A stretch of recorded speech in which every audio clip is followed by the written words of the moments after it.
सकाळ झाली की लगेच धावपळ सुरू होते. सकाळची कामं, डब्बा बनवणं. असं वाटतं कधी-कधी अलार्म वाजला ना, अजून 5 मिनिटं झोपावं आणि हे ना सगळं असं मम्मीच्या घरी अलाउड होतं.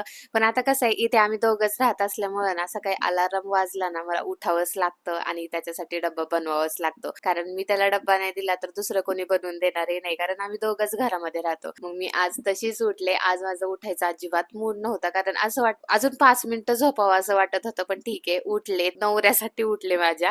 त्याच्यानंतर त्याच्यासाठी स्वयंपाक करायला घेतला आणि कोबीची भाजी बनवत होते. त्याला शेंगदाणे टाकून बनवलेली कोबीची भाजी खूप आवडते खायला. त्यामुळे त्याच्यासाठी बनवायला घेतली आणि इकडे भाजी शिजत होती तोपर्यंत म्हटलं बाकीचं काम आवरून घ्यावं. पीठ मळून ठेवावं कारण 8:30-9 वाजले होते आणि त्याला 10 वाजता निघायचं असतं. त्याआधी स्वयंपाक झालाही पाहिजे आणि भाजी थंडही झाली पाहिजे. चपात्याही थोड्याशा थंड झाल्या पाहिजे कारण डब्यामध्ये डायरेक्ट गरम चपात्या भरल्या ना पाणी सुटतं ना, त्यामुळे भाजी एका बाजूला शिजत होती आणि इकडे मी चपात्या लाटायला घेतल्या. खरं सांगू का, घरातली कामं ना कधी संपतच नाहीत. कधी कधी ना माझी एवढी चिडचिड होते, असं वाटतं नको करायला, राहू दे सगळा पसारा तसाच. पण परत ना दुसऱ्या क्षणी असं वाटतं की अरे आपलंच घर आहे, करावंच तर लागणारच आहे. आत्ता नाही केलं तर नंतर तरी आपल्यालाच करावं लागणार आहे कारण दुसरं कोणी येऊन करणार नाहीये ते.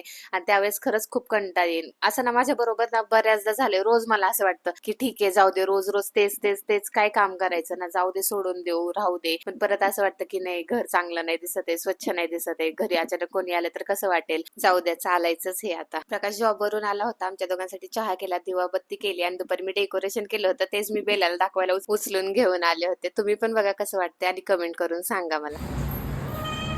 ओ, ते कसं वाटतंय? तू झोपली होती तेव्हा तेव्हा मी केलं हे सगळं. छान दिसते का? छान दिसतंय बेलू? माझ्याकडे लाईट होती पडलेली, त्याचंच हे डेकोरेशन केलं. असा होता आजचा दिवस. बाय.